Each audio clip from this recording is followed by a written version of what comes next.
insya Allah tidak terjadi kenakalan-kenakalan remaja seperti yang kita lihat sekarang. Ini perlu saya pesankan betul kepada lulusan STKIP. Dan ini kalau kita tidak rubah cara-cara mengajar kita seperti yang sekarang ini, saya khawatir Indonesia nanti akan menjadi Indonesia yang tidak karuan. Waktu kecil saya di sekolah rakyat waktu itu ingat bahwa Indonesia itu dielu-elukan oleh bangsa lain, bahwa rakyat Indonesia itu adalah rakyat yang sopan, santun. Sekarang sudah tidak dilihat, tidak didengar. Tetangga kita yang terdekat saja sudah mencibir dengan orang Indonesia itu. Kita sering dikatakan endon. Itu bukan main, panggilan yang sangat memalukan. Itu karena perilaku kita sendiri, perilaku guru kita yang bukan sebagai guru tapi hanya sebagai pengajar. Ini yang saya ingin tekankan. Mudah-mudahan omongan saya yang sedikit ini diresapi oleh lulusan.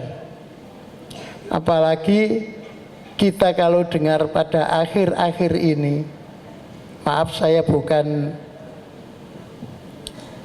pendukung salah satu calon presiden,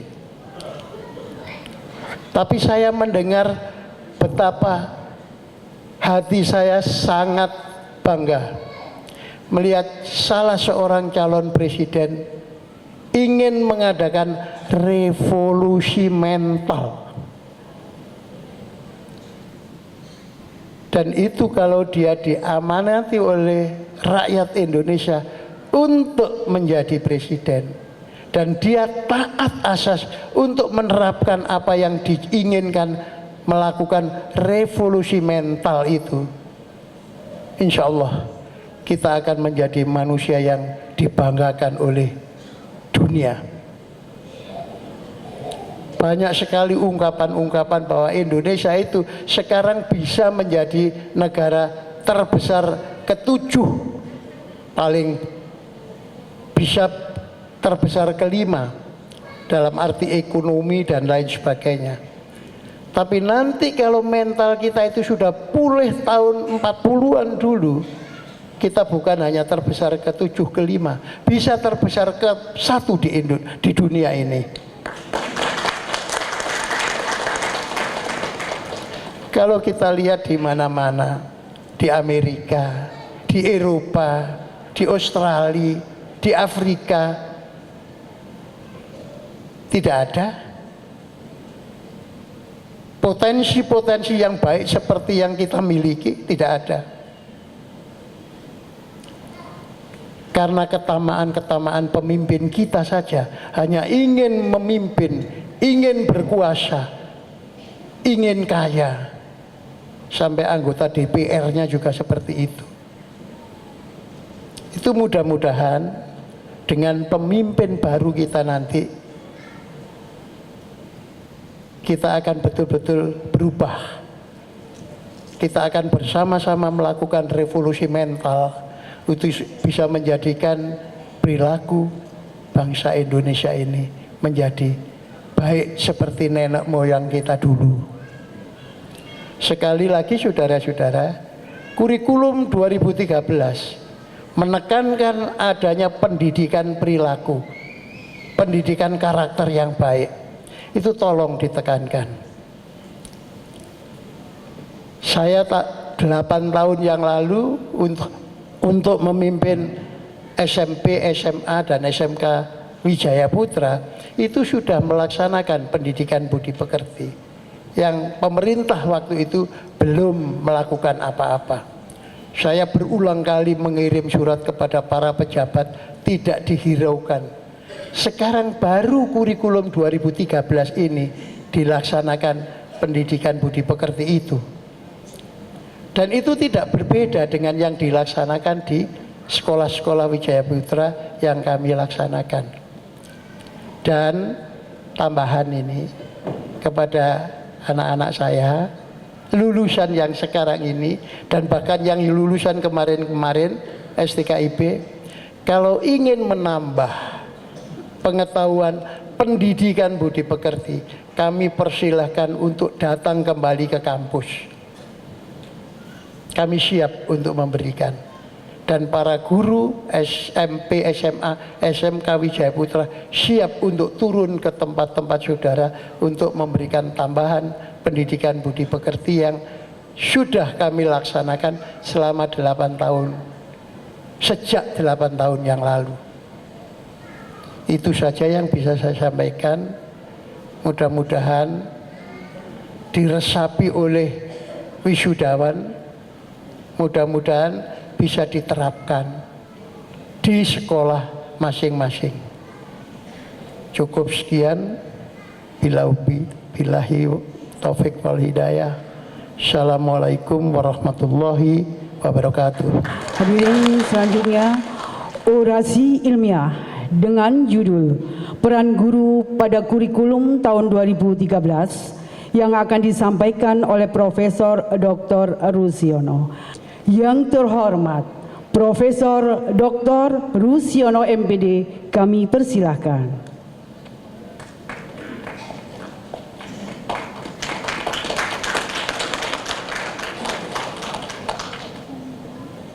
Bismillahirrahmanirrahim. Assalamualaikum warahmatullahi wabarakatuh. Salam sejahtera untuk kita semua. Yang terhormat Ketua Yayasan Insan Indonesia Mandiri, Bapak Profesor Dr. Saleh Sugianto, Ketua STKIP Bina Insan Mandiri, Bapak Profesor Dr. Mohari, para anggota Senat Ketua STKIP Bina Insan Mandiri yang saya muliakan, adik-adik wisudawan yang saya banggakan, serta para undangan yang saya muliakan. Pada kesempatan yang penuh makna ini, sekali lagi marilah kita panjatkan puji syukur kehadirat ilahi karena atas kasih sayang dan kemurahannya yang dicurahkan kepada kita sekalian, sehingga pada hari ini kita bisa berkumpul di ruangan ini dalam rangka acara wisuda STKIP Bina Insan Mandiri yang ke-11. Semoga kehadiran kita di tempat ini mengantarkan kita semua ke pangkuan ridho Allah Subhanahu wa ta'ala. Amin ya rabbal alamin. Hadirin yang saya muliakan, khususnya adik-adik wisudawan yang saya banggakan, sebelum saya menyampaikan orasi ilmiah ini, pertama kali perkenankan saya mengucapkan selamat kepada para wisudawan atas keberhasilan saudara menyelesaikan studi S1 di STKIP Bina Insan Mandiri Surabaya. Semoga kesuksesan Anda kali ini merupakan awal dari kesuksesan Anda di waktu yang akan datang. Amin ya rabbal alamin. Dan juga karena di setiap kesuksesan itu ada pihak-pihak yang mendukung. Bisa jadi yang mendukung itu orang tua, atau suami, atau istri, atau anak, atau siapa lagi. Kami juga mengucapkan selamat kepada Bapak Ibu sekalian yang telah sukses mendukung wisudawan pada hari ini. Semoga amal baik Bapak Ibu sekalian dicatat sebagai amal jariah oleh Allah Subhanahu wa ta'ala, yang pahalanya tidak akan putus walaupun kita semua telah tiada. Yang kedua, Bapak Ibu hadirin yang saya muliakan, yang ingin kami sampaikan kepada adik-adik mahasiswa wisudawan, mohon maaf, adalah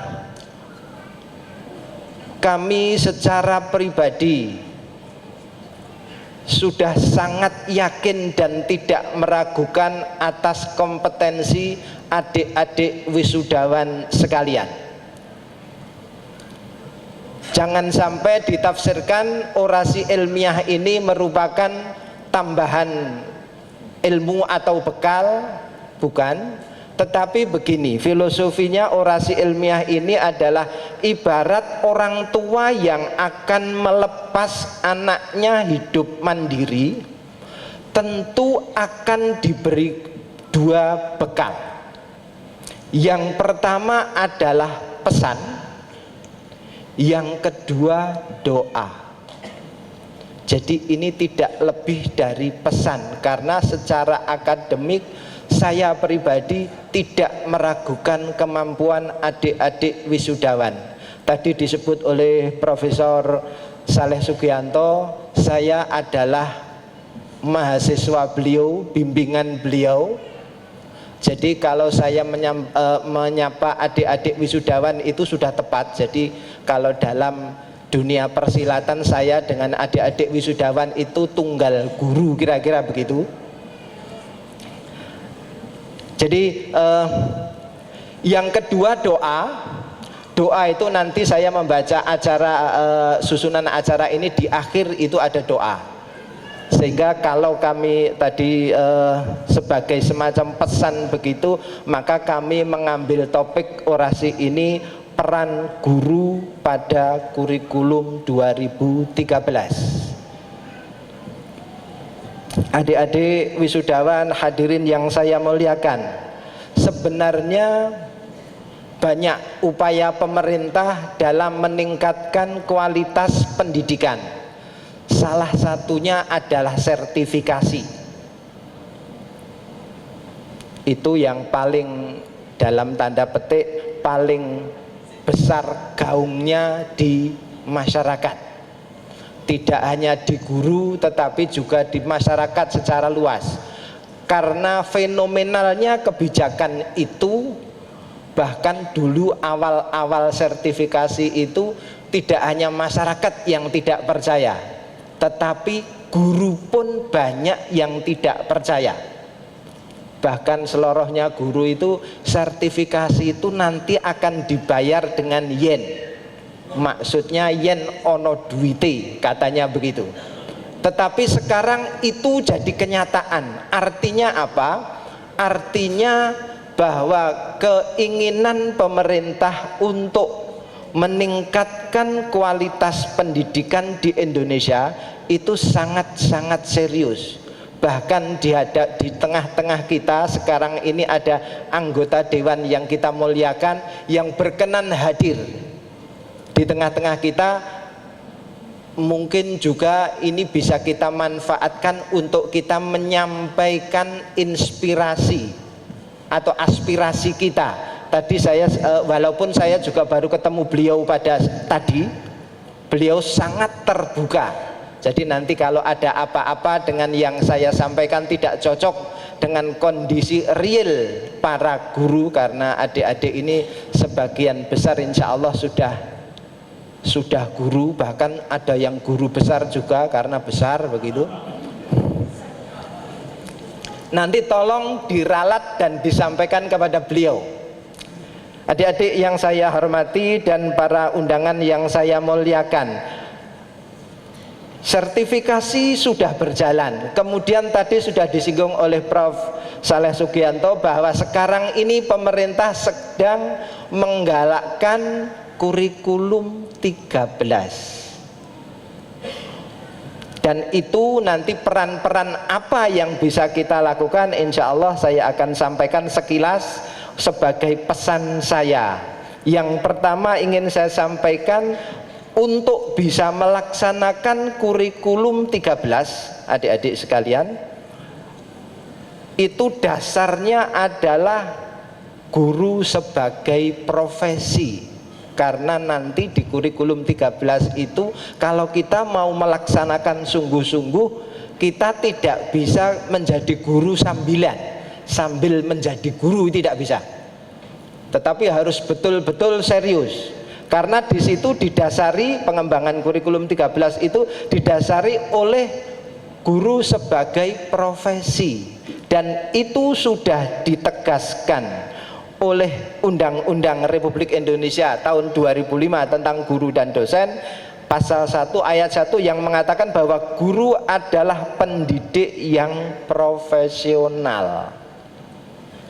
Yang ingin saya garis bawahi, guru adalah seorang pendidik. Tadi sudah disampaikan oleh Prof. Saleh Sugianto, saya tidak ulangi lagi. Kemudian yang kedua, guru sebagai pendidik yang profesional. Ini ditegaskan juga pada pasal 7 undang-undang yang sama, yang mengatakan bahwa profesional itu artinya menjalankan pekerjaan sebagai pendidik dengan prinsip-prinsip sebagai berikut, antara lain ini tidak saya sebutkan semua di tulisan saya, insya Allah sudah lengkap. Yang pertama adalah mempunyai panggilan jiwa dan idealisme. Jadi seorang guru itu adalah panggilan jiwa dan mempunyai idealisme untuk meningkatkan kualitas pendidikan dan mengembangkan potensi-potensi peserta didik. Yang kedua berikutnya adalah prinsipnya mempunyai kualifikasi akademik. Saya yakin adik-adik sekalian sudah. Kemudian berikutnya adalah memiliki tanggung jawab atas pelaksanaan tugas. Jadi tanggung jawab kita itu memang berat, para guru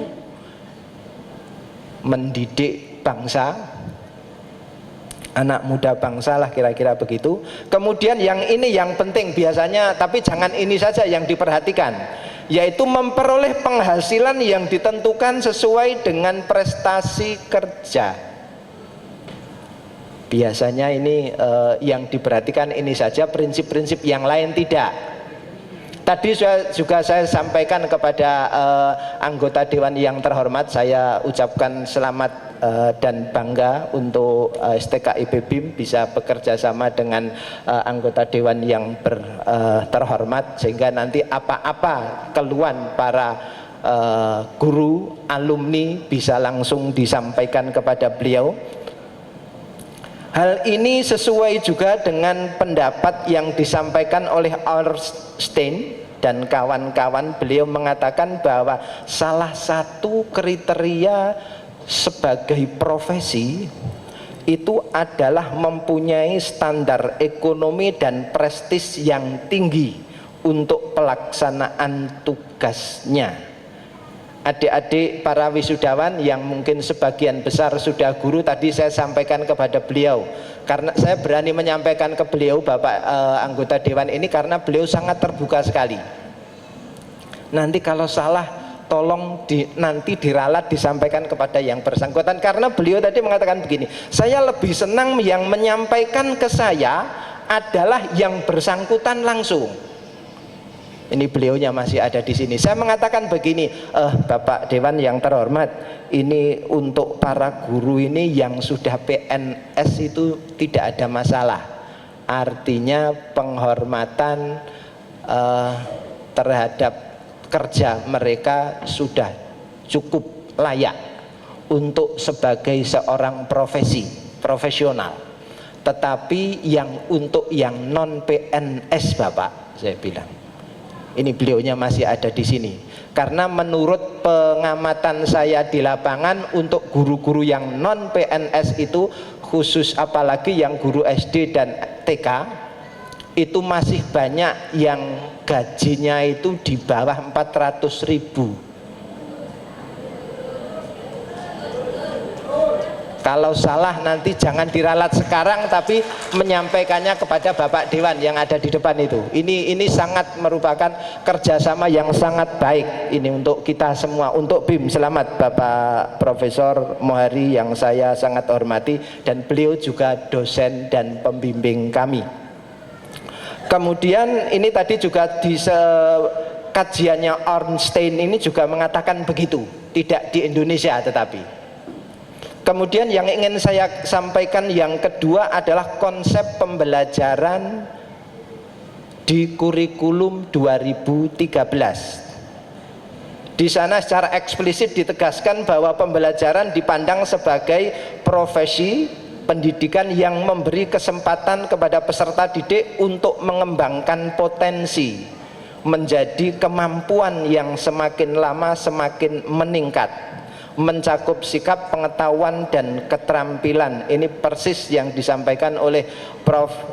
Saleh Sugianto tadi, bahwa kita sebagai seorang pendidik itu harus yang tidak hanya transfer of knowledge tetapi transforming of value. Jadi di sini seorang guru harus mampu menciptakan proses pembelajaran.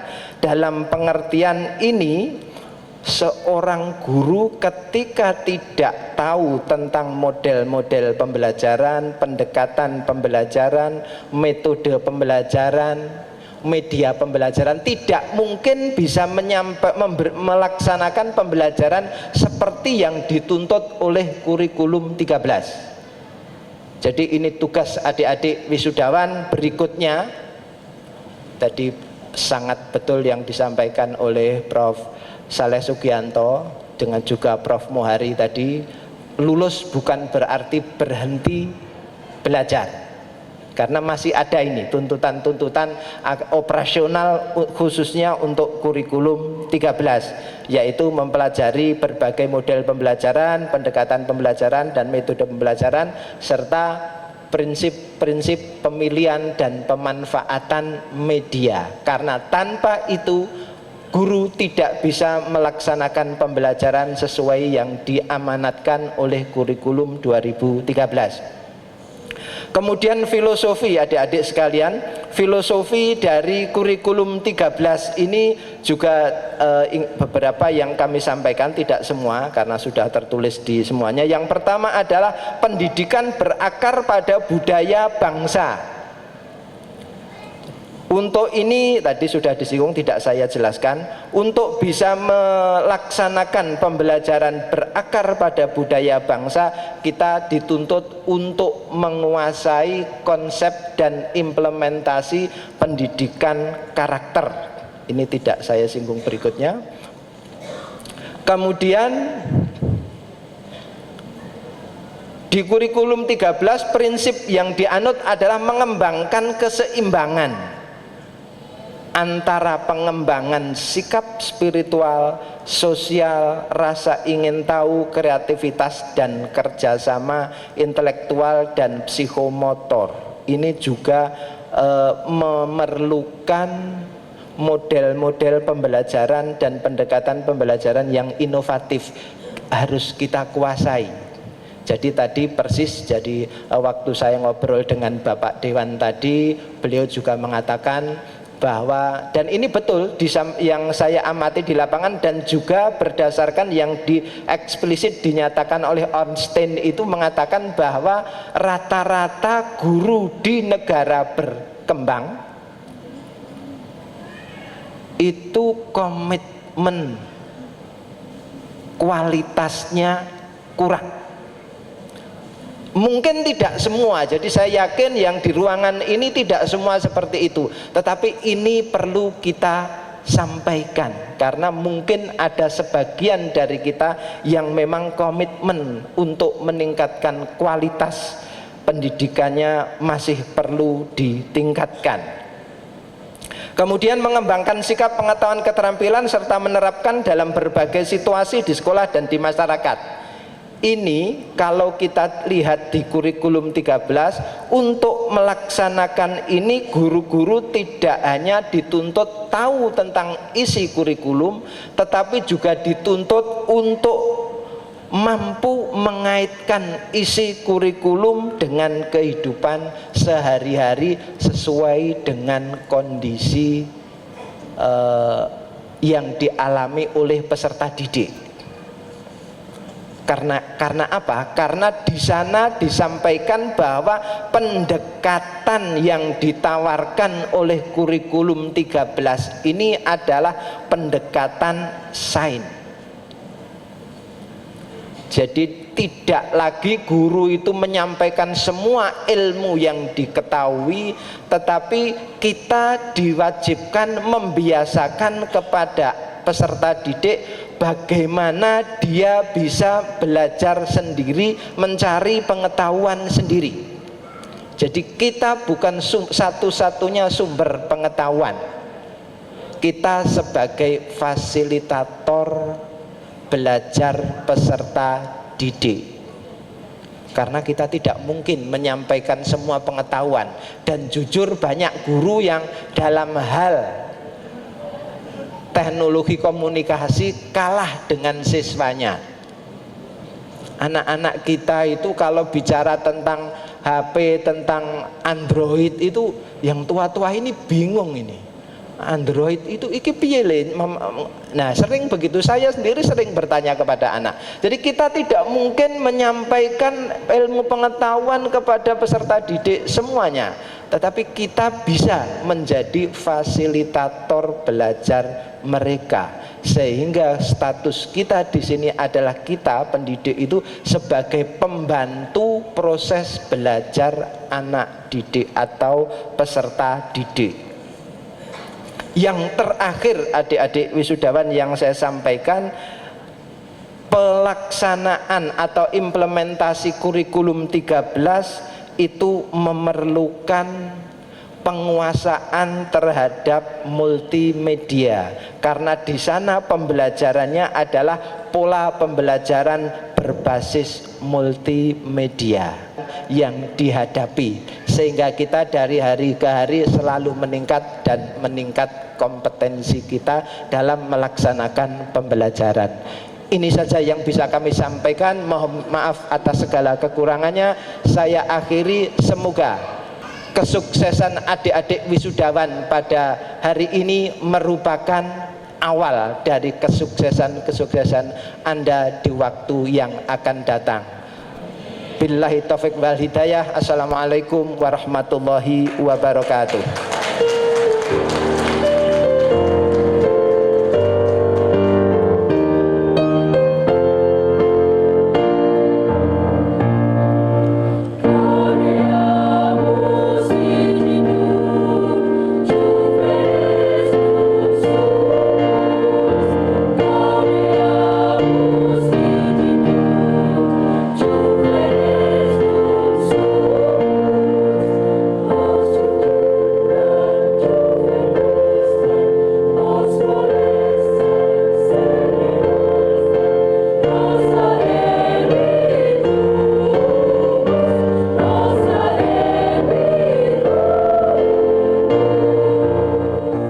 Hadirin, selanjutnya pembacaan doa.